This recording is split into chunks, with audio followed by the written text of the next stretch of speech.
Now to the first part of a series you'll see here every Wednesday in the month of March, focusing on men in America. The signs are everywhere. If you're a middle-aged man, you probably know a peer who has killed himself in recent years, at least one. If you're a parent, you may have noticed that your daughter's friends seem a little more on the ball than your son's.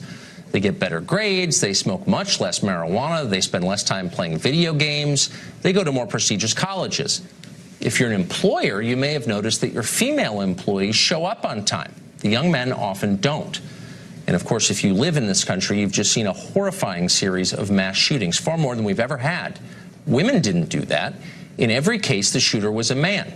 Something ominous is happening to men in America. Everyone who pays attention knows that. What's odd is how rarely you hear it publicly acknowledged. Our leaders pledge to create more opportunities for women and girls, whom they imply are failing. Men don't need help. They're the patriarchy. They're fine, more than fine. But are they fine? Here are the numbers. Start with the most basic, life and death. The average American man will die 5 years before the average American woman. One of the reasons for this is addiction. Men are more than twice as likely as women to become alcoholics. They're also twice as likely to die of a drug OD. In New Hampshire, one of the states hardest hit by the opioid crisis, 73% of overdose deaths were men. But the saddest reason for shortened lifespans is suicide. 77% of all suicides in America are committed by men. The overall rate is increasing at a dramatic pace. Between 1997 and 2014, there was a 43% rise in suicide deaths among middle-aged American men. The rates are highest among American Indian and white men who kill themselves at about 10 times the rate of Hispanic and black women. You often hear America's incarceration crisis. Well, that's almost exclusively a male problem, too. Over 90% of inmates are men. Now, these problems are complex, but we know that they start young. And relative to girls, boys are failing in school.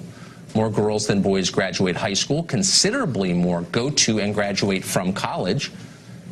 In schools at every level, boys account for the overwhelming majority of discipline cases. One study found that fully 1 in 5 high school boys had been diagnosed with some form of hyperactivity disorder. That's compared with just 1 in 11 girls. Many of them were medicated for it. The long-term health effects of those medications, not fully understood, but they do appear to include depression in later life. Women now decisively outnumber men in graduate school. They earn the majority of doctoral degrees. They're now the majority of new enrollees in both law and medical schools. For men, the consequences of failing in school are long-term and profound. Between 1979 and 2010, working-age men with only high school degrees saw their real hourly wages drop about 20%. Over the same period, high school-educated women saw their wages rise. The decline of the industrial economy disproportionately hurt men. There are now 7 million working-age men in America who don't work. They've dropped out of the labor force. Nearly half of them take pain medication on any given day. That is the highest rate in the world by far. Far fewer young men get married than did just a few decades ago, and fewer stay married. About 1 in 5 American children live now only with their mothers. That's double the rate of 1970. Millions more boys growing up without fathers.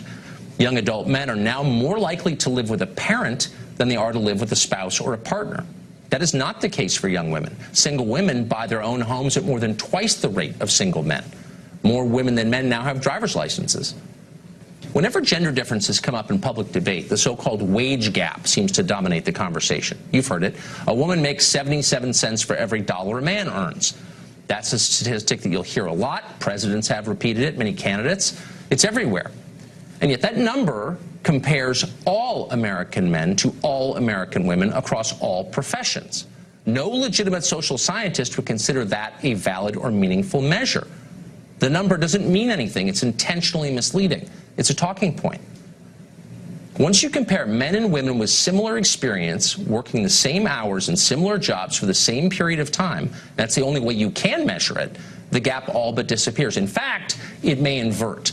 One study using census data found that single women in their 20s living in metropolitan areas now earn 8% more on average than their male counterparts. By the way, the majority of managers in the workplace are now women. Women on average are scoring higher on IQ tests than men are.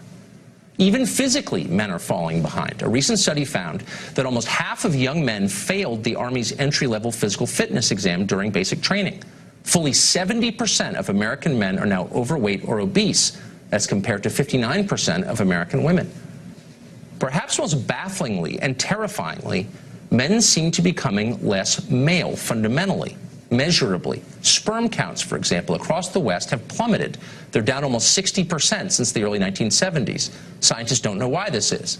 Testosterone levels in men have also fallen precipitously. One study found that average levels of male testosterone dropped by 1% every year after 1987, and it's not related to age. In other words, the average 40-year-old man in 2017 would have testosterone levels 30% lower than the average 40-year-old man in 1987. There is no upside to this trend. Lower testosterone levels in men are associated with depression, lethargy, weight gain, decreased cognitive ability. Nothing like this has ever happened to a population this big. So you'd think we'd want to know exactly why. What's going on? How do we fix it? And yet the media ignore that story. It's considered a fringe topic somehow.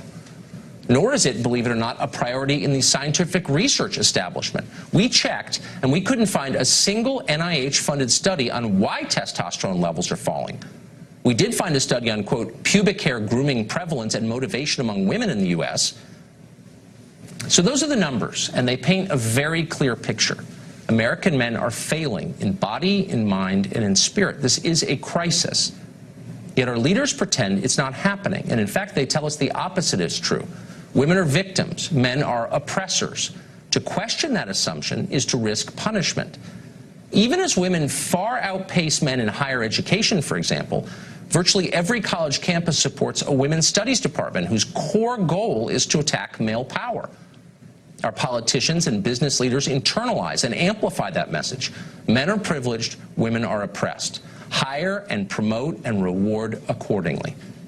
Now, that would be fine if it were true, but it's not true. At best, it's an outdated view of an America that no longer exists. At worst, it's a pernicious lie. Either way, ignoring the decline of men does not help anyone.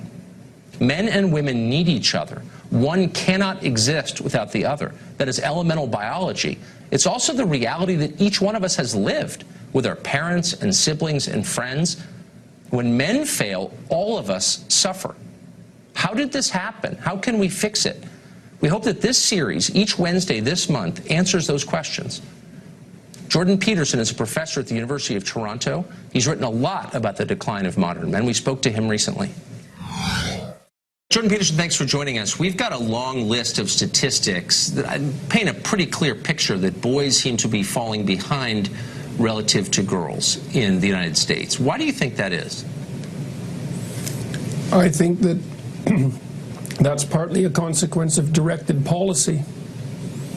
So it's linked to the idea that there's something wrong with masculinity, and so that the expression of masculinity should be limited in all sorts of arbitrary ways. The fact that kids can't really play at schools anymore is a manifestation of that. The fact that male behavior is often diagnosed as attention deficit disordered, for example, is a manifestation of that.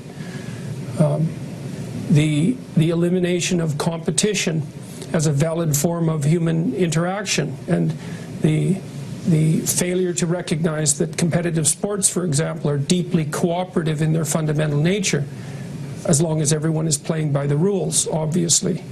So there's that's a large part of it. So you're saying that there is an organized, not always explicit, but still organized attempt to de-emphasize masculinity or to punish masculinity. Why? Because it's easy to mistake masculine competence for the tyranny that hypothetically drives the patriarchy. It's part of a ideological worldview that sees the entire history of mankind as the oppression of women by men, which is a dreadful way of looking at the world, a very pathological way of looking at the world. It's not like men and women always get along any more than men and men get along, or women and women for that matter.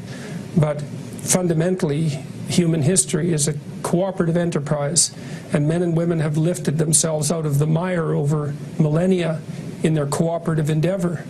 And to describe that as centuries of the oppression of women by men is an absolutely reprehensible ideological rewrite of history. And it's what's taught in the humanities and in much of the social sciences at universities, and increasingly in the public education system. It's taken as an unassailable fact. And you're saying that this has bad consequences for the development of boys? Well, how could you feel good about that? I mean, if you're made out to be a potential manifestation of rape culture, if you're part of toxic masculinity, if your competitive drive is regarded as part of a tyrannical impulse, if the heritage to which you belong is regarded as an oppressive patriarchy, then how in the world are you going to step forward with confidence and shoulder that what would you call it, that burden? Why would you? Why wouldn't you just step aside and retreat, which is exactly what's happening? But if men are so aggressive and bent on domination, on establishing a patriarchy, why have they stepped back and allowed this to happen? Yeah, well, I guess that's a good question, isn't it? I don't know the answer to that. I don't know if they are precisely allowing it to happen. It's very insidious, the ideological movement that's driving this, part of the radical left. Part of the radical left, I would say, is it's a very insidious movement. It's not an easy thing to resist, and a lot of it occurs, well, for example, it occurs in the school system increasingly. And it isn't clear what, they're not men that are reacting to that, that's boys. It's not clear what they're supposed to do about it. So if you were to fight an ideological battle. It is hard. And finally, if you were to give parents of boys one piece of advice for how, in their small way, they can fight against this trend for the sake of their own boys, what would it be? Well, I would say, first of all, encourage them. And I mean that most deeply, is that to encourage someone is to instill courage in them, to support their courage. And that doesn't mean protect them from what's dangerous. It means teach them how to be competent and teach them that they can rely on themselves to prevail, even in the darkest of circumstances.